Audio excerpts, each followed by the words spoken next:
कृष्ण की वाणी। बच्चे, तुम्हें मेरा आभास होगा मेरे बच्चे। तुम चाहते थे ना कि कृष्ण आप मेरे सामने आओ, साक्षात दर्शन दो। तो ठीक है मेरे बच्चे, जब तुम्हारी भक्ति इतनी बढ़ चुकी है ना, तुम्हारी भक्ति में इतनी वृद्धि हो चुकी है, तुम्हारा प्यार मेरे लिए और बढ़ चुका है ना, तो मुझे आना ही पड़ेगा। मैं अपने उन बच्चों से बहुत प्रेम करता हूँ जो मुझसे बहुत प्रेम करते हैं, जो इस संसारिक दुनिया को छोड़ के ना, जो मोह माया को छोड़ के सिर्फ मुझसे प्यार करते हैं ना, जो मेरे दीवाने हैं, उनके लिए तो मुझे आना ही पड़ता है। उन मेरे बच्चों को तो दर्शन देने ही पड़ते हैं। मैं जरूर जरूर आता हूँ मेरे बच्चे, जरूर आता हूँ। और सुनो, जो ये दौर चल रहा है ना, जो सब कुछ चल रहा है ना, ये सब गुजर जाएगा मेरे बच्चे, सब गुजर जाएगा। तू चिंता क्यों करता है? सब कुछ बदल जाएगा। जो ये वक्त आज है ना तेरे साथ, ये कल को नहीं रहेगा। मुझे मालूम है कुछ लोग ऐसे हैं जो तुम पर शासन करने की कोशिश करते हैं। वो ये चाहते हैं कि अगर वो दिन बोले तो तुम दिन कहो, अगर वो रात कहें तो तुम रात कहो। वो जैसा चाहे ना तुम वैसे चलो, उनके हिसाब से रहो, उनके हिसाब से पहनो, उनके हिसाब से खाओ, क्योंकि वो चाहते ही नहीं है कि तुम आवाज उठाओ। कभी तुम्हारी आवाज वो उठाना चाहते ही नहीं है। वो कभी चाहते ही नहीं है कि तुम्हारी आवाज बुलंदियों तक जाए, तुम बुलंदियों तक जाओ। वो चाहते नहीं है। लेकिन जो हो रहा है वो बहुत गलत है। कब तक तुम अत्याचार सहोगे? हाँ, मैं तुमसे पूछता हूँ, इज्जत के चक्कर में तुम कब तक मेरे बच्चे अत्याचार को सहन करोगे? सिर्फ इस दुनिया के लिए, समाज के लिए, जो मुंह पर तो अच्छा कहती है लेकिन पीठ पीछे वो तब भी तुम्हारी बुराई कर रही है जो आज कर रही है। तो फिर क्या फायदा? क्या फायदा? तुम इतना त्याग कर रहे हो, इतनी चीजें कर रहे हो, उस त्याग का क्या फायदा मेरे बच्चे? क्यों तुम अपना दिल दुखा रहे हो? क्यों अपनी आत्मा दुखा रहे हो? सिर्फ इस दुनिया और समाज के लिए, इज्जत के लिए, परिवार के लिए। अरे परिवार आज नहीं समझ रहा तुम्हारा, कल को समझ जाएगा। वो भी तुम्हारे दुख दर्द को समझ जाएगा, क्योंकि वो तुम्हारा परिवार है, तुम उनके अंश हो। ऐसा नहीं है मेरे बच्चे, तुम्हारे माता पिता समझेंगे, सब समझेंगे। कहो तो सही, उनसे अपनी सच्चाई कहो तो सही, बोलो तो सही। जब तुम कहोगे नहीं, बोलोगे नहीं, तो कैसे वो तुम्हारी सहायता कर पाएंगे? और कहो ना, मैं हूं तुम्हारे साथ। और सुनो, मुझे मालूम है कि बहुत सारे काम तुम्हें एक साथ से करने होते हैं। तो अगर तुम एक साथ नहीं कर पाते हो, थोड़ा थोड़ा करके कर सकते हो, तो थोड़ा थोड़ा करके करो ना। मत करो इतना सारा काम। और वैसे भी काम तुम चाहे कितना भी कर लो, नेकी जोकी तो वैसे भी नहीं मिलनी ना। तो क्यों अपने शरीर को तुम्हें कष्ट पहुंचाना है मेरे बच्चे? तुम्हें क्यों समझ में नहीं आती चीजें ना, कि तुम्हारे साथ जो हुआ है और जो हो रहा है ना, वो कोई और समझेगा? वो नहीं समझेगा मेरे बच्चे, क्योंकि जिस पर नहीं गुजरती ना, जिस पर नहीं बीती ना, वो कभी समझ ही नहीं सकता। जब पर उस इंसान पर ना गुजर जाए ना वो चीजें, वो हालात, वो दूसरे के हालात को क्या समझेंगे? वो तुम्हारे शरीर को क्या समझेंगे? वो कभी नहीं समझेंगे। बल्कि तुम्हें कमजोरी से गुजरना पड़ रहा है, तुम परेशान हो। तुम्हें उन लोगों को बोलना चाहिए, कहना चाहिए, क्योंकि वो लोग तो कभी नहीं बोलेंगे मेरे बच्चे कि तुम काम मत करो। तो अपने लिए तुम करो, अपने खुद के लिए। कब तक ऐसे जूझते रहोगे, मेहनत करते रहोगे? और वैसे उन लोगों के लिए जो तुम्हारी कदर भी नहीं करते, जो ये तक नहीं पूछते कि तुमने खाना खाया भी है कि नहीं खाया है, तो फिर?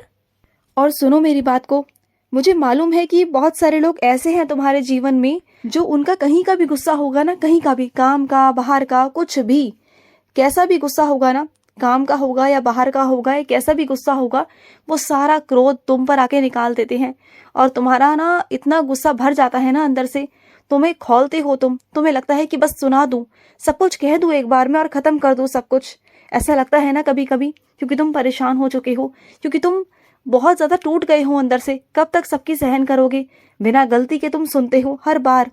और मुझे मालूम है मेरे बच्चे कि पूरे घर में ना तुम एक ऐसे हो जो बहुत प्यारे हो, जो बहुत सच्चे हो, और उसके बावजूद भी तुम्हारे साथ बहुत गंदा व्यवहार किया जाता है, तुम्हारे साथ बहुत गलत चीजें कही जाती हैं, बहुत अपशब्द कहे जाते हैं, और तुम पर सब हावी होते हैं। मुझे मालूम है मेरे बच्चे, और मैं ये देख नहीं सकता, बिल्कुल नहीं देख सकता।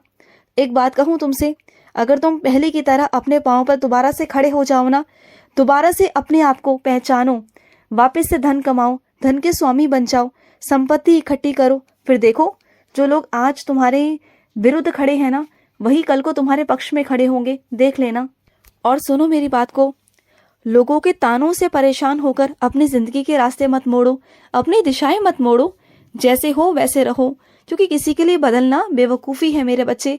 खुद के लिए अगर बदलना चाहो, खुद के लिए लगे कि हाँ बदलना है, खुद के लिए अगर सही ना लगे कोई चीज़ें तो बदलो, लेकिन दूसरों के लिए कभी नहीं मेरे बच्चे, कभी भी नहीं। ये मुझे कभी मंजूर नहीं, क्योंकि मैंने जैसे तुम्हें बनाया है ना, जैसे मैंने तुम्हारी रचना की है, जैसे तुम्हारे अंदर स्वभाव है ना, वो सिर्फ सब कुछ मेरा दिया हुआ है, कुछ गुण मेरे दिए हुए हैं, तो वो गलत कैसे हो सकते हैं? मेरी रचना कैसे गलत हो सकती है, बोलो? अगर कोई खिलौना समझकर तुम्हारे साथ खेल रहा है ना, तो तुम कोई खिलौने नहीं हो मेरे बच्चे, कि जितनी चाबी तुम्हारे अंदर भरी जाएगी उतना तुम सुन लोगे। और आज तक तुम सुनते आए हो, जिसने जैसे कहा तुमने सुना, लेकिन अब तुम बिल्कुल नहीं करोगे। लोगों ने तुम पर झूठे आरोप भी लगाए, फिर भी तुमने सहे, लेकिन अब तुम बिल्कुल नहीं सहोगे। तुम्हें बुराई मिल रही है ना, तो वैसे भी मिल रही है, तो जाने दो ना, क्या फर्क पड़ता है तुम्हें? अपने लिए जीना शुरू कर दो। आज से और अभी से अपने लिए जीना शुरू करो, समझ रहे हो ना? और वैसे भी वो लोग तुम्हारे साथ होकर तुम्हारे है ही नहीं। वो समाज में जहाँ भी जाते हैं, जितने भी लोगों से मिलते हैं ना, सब तुम्हारी बुराइयां ही करते हैं, तुम्हारी कमियां ही गिनाते हैं। कभी उन्होंने तुम्हारी अच्छाई नहीं गिनाई, हमेशा तुम्हारी कमियां। क्या तुम्हारे अंदर खूबियां नहीं है? क्या मैं नहीं जानता कि तुम्हारे अंदर खूबियां नहीं है? कितनी सारी खूबियां हैं तुम्हारे अंदर, क्योंकि मेरा ऐसा कोई बच्चा है ही नहीं जिसके अंदर बुराई हो और खूबियां ना हो। मेरे बच्चे के अंदर सब कुछ है, बुराई है तो खूबियां भी है, सब कुछ है। तो बस तुम्हें ना बस थोड़ी सी जरा सी हिम्मत दिखाने की जरूरत है। थोड़ी सी हिम्मत दिखा दो ना मेरे बच्चे, बाकी सब मैं संभाल लूंगा, सब कुछ मैं संभाल लूंगा। और सुनो, जो तुम्हारे साथ लोग हैं ना, उनको तुमसे बहुत उम्मीदें हैं, जो तुमसे बहुत प्यार करते हैं ना, उन्हें बहुत तुम्हारे से उम्मीदें हैं कि तुम कुछ अच्छा करके जाओगे, कुछ अच्छा करोगे उनके लिए भी और अपने लिए भी। तो जो मौका मैं तुम्हें दे रहा हूँ, उस मौके को, उस अवसर को जाने मत दो अपने हाथों से। लग जाओ अपने काम में। और जो अभी हाल फिलहाल में तुम्हारा ध्यान भटक रहा है ना, अपनी पढ़ाई लिखाई को छोड़कर, अपने काम को छोड़कर तुम्हारा ध्यान कहीं और भटक रहा है, तो वो नहीं भटकना चाहिए। अपने काम को काम में ही लगाओ। और जो समय है ना, जो खाली समय है, तब जाकर तुम वो काम करो जो काम तुम्हें अच्छा लगता है, या फिर जिस काम से तुम्हें मनोरंजन मिलता है ना, वैसे काम करो। लेकिन काम के समय पर सिर्फ और सिर्फ काम, कोई और नहीं मेरे बच्चे, कुछ और चीजें बिल्कुल भी नहीं। और सुनो, तुम्हें ऐसा लग रहा है ना कि इस वक्त सबने तुम्हें अकेला छोड़ दिया है, यहाँ तक कि मैंने भी तुम्हें अकेला छोड़ दिया है, और सब कुछ भार तुम पर आ चुका है, बहुत भयंकर तुम पर चीजें आ चुकी हैं। तो सुनो ना, ये अंतिम परीक्षा है तुम्हारी, इस वजह से मेरे बच्चे, तभी सब कुछ भयंकर तरीके से तुम्हारे पास आया है मेरे बच्चे, क्योंकि वो अंतिम है, क्योंकि वो जाने वाला है मेरे बच्चे। उसके बाद तुम्हारी जिंदगी में अच्छे ही पल आने वाले हैं, सफलता वाली चीजें आने वाली हैं। तुम बिल्कुल परेशान मत हो, बिल्कुल भी मत हो। तुम्हें उत्तीर्णता मिलेगी, तुम उत्तीर्ण रहोगे मेरे बच्चे।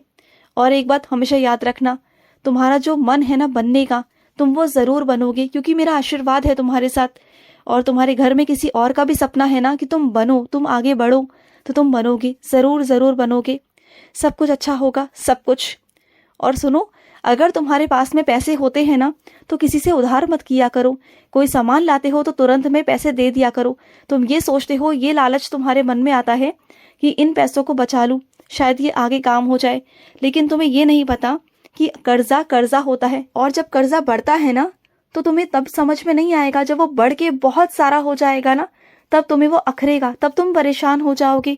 इसलिए जो चीजें उस वक्त निकल जाए ना, तो सही रहता है मेरे बच्चे।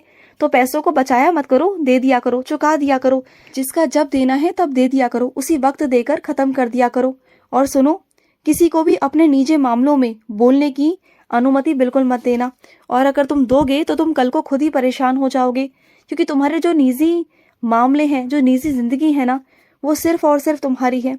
इसमें किसी को कोई जगह नहीं कि कोई आकर तुम्हें कुछ भी बोले या कोई भी दखल अंदाजी करे। उसकी सीमा उसे वहीं तक बता दो कि उसकी सीमा क्या है, उसके आगे वो ना बढ़े, क्योंकि अगर पहले ही बार में रोक दोगे तो वो आगे नहीं बढ़ेगा मेरे बच्चे, उसे बता दो। और जिन लोगों की जिंदगी में तुम्हारी जगह नहीं ना, तुम्हारी कदर नहीं ना, तो वैसे लोगों से दूर रहो, जगह बदल लो, वहां से हट जाओ वहां से। अगर एक ही जगह पर रह रहे हो तो मन से भी उन लोगों से अपने आप को अलग कर सकते हो, बिल्कुल अलग हटो उन लोगों से, बिल्कुल दूर रहो उनकी सोच से, उनकी चीजों से, उनके चरित्र से, उनके व्यवहार से, उनकी सोच से, हर चीज से उनसे दूर हो जाओ। समझ गए? खुश रहो। आज का कृष्ण संदेश समाप्त हुआ। जय श्री कृष्णा।